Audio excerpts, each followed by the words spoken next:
चलिए खैर मकदम आपका। तजारती वक्फे के बाद प्रोग्राम देख रहे हैं अब तक सनम के साथ, और प्रोग्राम अब तक में इल्ज़ामात सियासत में। कल आपको इल्ज़ाम की बात करें, अभी इल्ज़ाम बीजेपी के लीडर ने लगाया था, उसका जवाब भी दिया गया और जवाब दिया मुजफ्फर शाह ने। लेकिन कल आपको याद होगा कल जो आल अपोजिशन पार्टीज़ की मीटिंग थी, इसमें डॉक्टर फारूक अब्दुल्ला ने एक इल्ज़ाम नहीं एक सवाल का जवाब देते हुए बताया था कि पेरोल पे है, नाम लिया था आज़ाद गुलाम नबी आज़ाद का, और गुलाम नबी आज़ाद के पेरोल का कहना कल शाम से ही डेमोक्रेटिक प्रोग्रेसिव आज़ाद पार्टी यानी गुलाम नबी आज़ाद की पार्टी सरापा एहतिजाज या सीख पा भी नजर आ रही है। और आज उनके सीनियर लीडर सलमान निज़ामी ने डॉक्टर फारूक अब्दुल्ला का नाम लेकर ये बताया कि माजरत चाहता हूँ, वो सीनियर बुजुर्ग लीडर हैं, हमारा उनके तय कहना कुछ उनके शानी शयान नहीं है, लेकिन कल उन्होंने जो कुछ भी बताया है उससे हमारी जज्बात को ठेस लगी है। उनका ये भी कहना था कि ज़रा वो अपने गिरेबान में देखें, वो देखें कि नेशनल कॉन्फ्रेंस बीजेपी की कितनी यार थी, कितने साथ थी। फारूक अब्दुल्ला साहब अपना भी देखें, उमर अब्दुल्ला की वजारत भी देखें जब वो वज़ीर ममलकत बराए खारजा अमूर थे और तब बीजेपी की नई दिल्ली में सरकार थी और उनमें वज़ीर थे। पीडीपी की भी उन्होंने बात की और कहा कि 2014 में पीडीपी ही वो पार्टी है जिन्होंने बीजेपी को जम्मू कश्मीर के सेक्रेटरीट के अंदर तक रसाई हासिल की, और उसी के बाद ये सब कुछ हासिल करने के बाद, रसाई हासिल करने के बाद बीजेपी को अंदर के सारे राज पता चले और उन्होंने फिर 5 अगस्त का फैसला भी लिया। तमाम उन्होंने कहा कि आज़ा फारूक साहब को कीचड़ उछालने से पहले गिरेबान में झांकना चाहिए था। किसके गिरेबान में? सलमान से ही सुनिए। देखिए, फारूक साहब अब बुजुर्ग हैं, उनका हम एहतराम करते हैं, लेकिन उनके मुंह से ये अल्फाज शोभा नहीं देते। हम उनसे सवाल करना चाहते हैं कि अगर सरकारी हम हैं तो आप क्या हैं जिन्होंने बीजेपी के साथ अलायंस किया, बीजेपी के साथ जो है दिल्ली में मीटिंग की, और वहां जो है कौन से नारे फारूक अब्दुल्ला साहब लगाते हैं वो जम्मू कश्मीर की आवाम को मालूम है। और आज़ाद साहब पे तंज करना, मुझे लगता है उनको मालूम है कि आज़ाद साहब अब वाहिद अल्टरनेट है जम्मू कश्मीर के। जिस तरीके से आपने आज़ाद साहब के साथ लोग हैं और लोग अब इनसे तंग आ चुके हैं, चाहे नेशनल कॉन्फ्रेंस हो, चाहे पीडीपी हो, महबूबा मुफ्ती हो। अब आज़ाद साहब महबूबा मुफ्ती के साथ क्या बैठे जिन्होंने आरएसएस और बीजेपी को कश्मीर में लाया। उस वक्त आर्टिकल 370 हटाने में महबूबा मुफ्ती का अहम रोल था, और महबूबा मुफ्ती की कुर्सी जो छीनी गई वो बीजेपी ने छीनी। अगर महबूबा मुफ्ती के बस में होता तो वो आज भी बीजेपी की सीएम होती। तो ये पार्टियां रिजेक्टेड पार्टियां हैं, जमीन से गायब हैं, लोगों ने इनको रिजेक्ट किया है, और लोग वो कत्लो गारत वाली राजनीति नहीं चाहते। इन्होंने सिर्फ अपनी हुकूमत चलाने के लिए कत्लो गारत की। इन्होंने चलिए, सलमान निज़ामी डेमोक्रेटिक प्रोग्रेसिव आज़ाद पार्टी के सीनियर लीडर और बता रहे थे डॉक्टर फारूक अब्दुल्ला के कल के बयान का रद्दअमल। लेकिन आपको बताएं, बात सलमान ने महबूबा मुफ्ती की भी की, और महबूबा मुफ्ती का सुबह सुबह ट्वीट भी आया। वो जम्मू में है और सुबह सुबह उनमें अपने ट्वीट में खुशी का इजहार किया।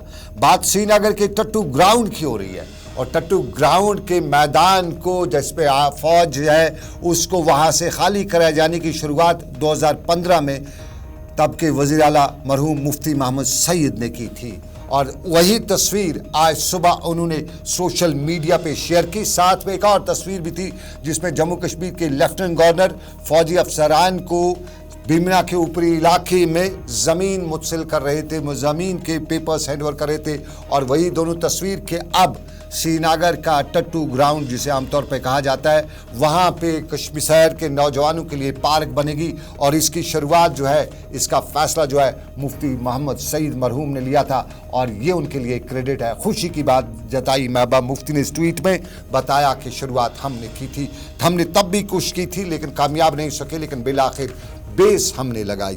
लेकिन महबूबा मुफ्ती जम्मू में थी, और जम्मू में आज वो लगातार मीडिया इंटरेक्ट भी करते रही, पार्टी कारकुनान से भी मिलती रही। महबूबा मुफ्ती कल भी जम्मू में रहेंगी, और आज जम्मू में जब उनने पार्टी वर्करों से बात की तो एक बार फिर वही बात की, वो कल भी उनने की थी। एक तो बीजेपी डरी हुई है इसलिए इंतखाबात नहीं कर रही है, और महबूबा मुफ्ती ने ईडी का आज दोबारा नाम लेते हुए बताया कि जुबाबंदी के लिए ईडी का इस्तेमाल किया जा रहा है। दिल्ली में आम आदमी पार्टी के सीनियर लीडर की छापामारी का हवाला भी दिया और न्यूज़ क्लिक न्यूज़ पोर्टल का हवाला देते हुए बताया कि जहां पे लगे बीजेपी को कि ठीक नहीं हो सकता है, हमारे साथ नहीं जुड़ सकता है, तो उसको ईडी और दूसरे इदारों का उसके खिलाफ इस्तेमाल किया जाता है। और जहां पे जिसने बीजेपी ज्वाइन कर लिया, यूँ समझ लो वो गंगा नहा आया, पवित्र हो गया, पाक हो गया, चाहे वो कितना भी गलत हो। ये महबूबा मुफ्ती ने जम्मू में बीजेपी पर इल्जाम आयद करते हुए बताया कि डरी हुई, सहमी हुई अब है बीजेपी।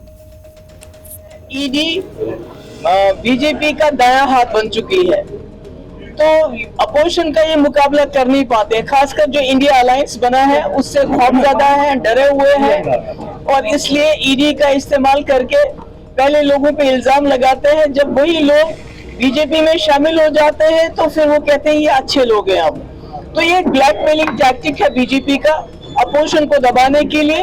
अपनी नाकामियां, अपनी बेरोजगारी, अपनी महंगाई, और जो मणिपुर से लेके उज्जैन तक 12 साल की बच्ची से लेके 80 साल की औरत हो, 40 दिन के बच्ची हो, उनका बलात्कार होता है। और बलात्कारी जैसे पहलवान बच्चियों के बलात्कारी इनके मेंबर पार्लियामेंट है।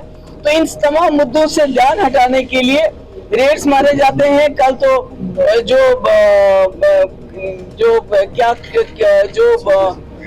मीडिया हाउस पे कल रेड मारा गया, जिसमें अभिषार शर्मा और दूसरे जितने भी लोग हैं, उर्मिलेश हैं, बादशाह हैं, बाकी हैं, वो भी इसी कड़ी का हिस्सा है कि ये सच सुनना नहीं चाहते हैं। इनसे कोई सवाल करे तो उससे घबरा जाते हैं और ईडी का इस्तेमाल करें।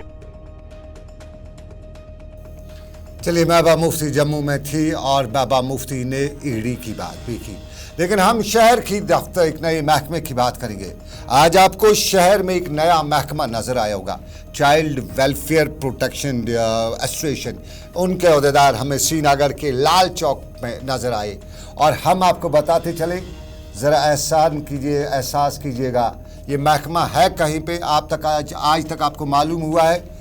आपको पता चला ये महकमा है कहीं? आज हमें पता चला है, शायद आपको भी पता चलो। जब हमें मालूम नहीं तो आपको कैसे पता होगा? तो ये महकमा जी आज शहर में नजर आता सड़कों पे, और उन मासूम बच्चों को जो शहर की सड़कों पे भीख मांगते हुए अक्सर देखे जाते हैं। जहां आपने क्रॉसिंग पे गाड़ी रोकी, ये बच्चे आपके पास आ जाते हैं, भीख मांगना शुरू कर जाते हैं, कोई तोतली ज़ुबान में, कोई किसी ज़बान में। और आप देखिएगा अक्सर आपको इन भीख मांगते बच्चों में कुछ अपाहज बच्चे भी नज़र आते हैं। और कुछ बुज़ुर्गों ने हमें कई बार ऐसा बताया कि एक बाज़ाब्ता तौर माफिया है जो इन बच्चों को अपाहज करता है। अब साल में आज की डेट पे इस महकमे को ये जो साल में जो भीख मांगने वाले बच्चे हैं, ये श्रीनगर की सड़कों में आज नजर आई, ख़वातीन आज नजर आई। और ये महकमा जो है आज शायद जागा था, और जागते हुए इन श्रीनगर में मीडिया से जब बात की तो ज़रा सुनिएगा इनका क्या बता देते हैं, फिर हम थोड़ा सा आपको और तफसील बताएंगे। क्या है, इनको गाड़ियों में सिग्नल्स पे छोड़ा जा रहा है या दरगाहों के बाहर इनको छोड़ा जा रहा है, ये एडमिनिस्ट्रेशन देखेगी, ये इन्वेस्टिगेटिंग अथॉरिटी देखेगी। ये हमारा काम नहीं है। हमारा काम है कि सबसे पहली बात कि ये ज़रूरी नहीं है कि हम खुद रेस्क्यू करें बच्चे को। चलो, अगर हम तक बच्चा नहीं पहुंच रहा है, हम आउटरीच करेंगे बच्चे तक और हम बच्चे को खुद रेस्क्यू करते हैं। अदरवाइज ये आम शहरी की भी जिम्मेदारी है, ये पुलिस की जिम्मेदारी है, ये लेबर डिपार्टमेंट की जिम्मेदारी है कि वो बच्चे को रेस्क्यू करे और हमारे सामने प्रोटेक्शन दे दे बच्चे की। हमें रिहेबिलिटेशन का काम है बच्चे को लेके। नॉन लोकल उनका आप क्या करते थे? ज़्यादातर इसमें जितने भी हमने अभी तक बच्चे रेस्क्यू किए हैं और रिहेबिलिटेट करने की कोशिश की है, वो सब ज़्यादातर नॉन लोकल्स ही है। मोस्टली बच्चे नॉन लोकल्स ही हैं और उनमें से काफ़ी बच्चे रिहेबिलिटेट प्रॉपरली हो चुके हैं। ज़्यादातर के माँ बाप इधर ही थे, उनके साथ वो इधर ही। ये श्रीनगर की सड़कों पर बच्चों की बात। अब एक तस्वीर दिखाएगा लाल चौक के बच्चों की, ये तस्वीरें, और इन तस्वीर में हम आपको बताएं कि ये महकमा जो है आज हमें बड़ा मुद्दतों बाद या पहली बार शहर में नजर आया, चाइल्ड प्रोटेक्शन वेलफेयर एसोसिएशन है। ये सरकारी इदारा है या गैर सरकारी? शायद अगर एसोसिएशन की बात करें तो फिर गैर सरकारी है, लेकिन यहाँ सबसे बड़ा सवाल है कि ये बच्चों को रेस्क्यू करना, ये जब ये माफिया है जो सुबह के वक्त इन बच्चों को लाके फुटपाथ पे लाके जो आदमी लाता है, तो कहीं ना कहीं वो इस गुरखा होगा माफिया का।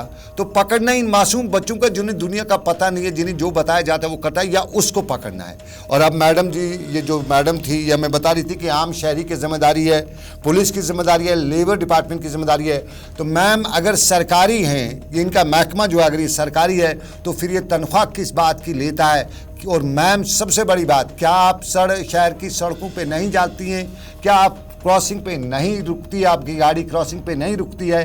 जब क्रॉसिंग पे रेड लाइट पे आपकी गाड़ी रुकती है तो तब आपको ये बच्चे नज़र नहीं आते हैं। आज न जाने पहली बार आपको कैसे ये नज़र आ गए, या आज इसके पीछे कोई और मतलब भी है?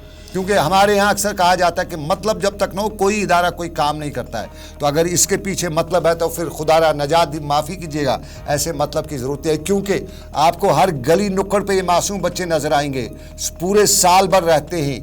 कभी भी आपका महकमा, कभी भी कोई इदारा यहाँ पे नज़र नहीं आया जो इन बच्चों को रिहैबिलिटेट करे। और सबसे बड़ा अलमिया यही है कि इसके पीछे बताया जाता है कि माफिया है, ये किसी के चुराए हुए बच्चे होते हैं, कुछ लोग कहते हैं कि इन्हें हैंडीकैप, इन्हें लूला लंगड़ा बनाया जाता है, और फिर लूला लंगड़ा बनाने के बाद इन्हें फुटपाथ पर रखा जाता है। अगर इन बच्चों को या इनके गुरखों को पकड़ा जाता है तो साफ जाहिर है ह्यूमन जो ट्रैफिकिंग होती है उसका एक बड़े बेनकाब हो जाएगा, बड़ा माफिया उससे बेनकाब हो जाएगा। लेकिन इतना करना, इनको उठाना, कहीं ले जाना, और उसके बाद ये कल दोबारा उस जहाँ पे रखेंगे वहाँ पे 1-2 दिन वो इदारा जो है शायद बिल्स वगैरह बना देगा, उसके बाद ये बच्चे भाग जाएंगे, दोबारा फुटपाथ पे नजर आएंगे। तो अगर करना है, गुजारिश आपसे है कि सही करिएगा, गलत मत करिएगा, इस तरह से मत करिएगा कि कल दोबारा ये हमें नजर आए। लेकिन आपको बताएं, हम तालीम की बात भी करेंगे, डोडा भद्रवाह के हाल अहवाल भी बताएंगे, लेकिन एक छोटा सा तिजारती वक्फा ब्रेक के बाद मिलेंगे।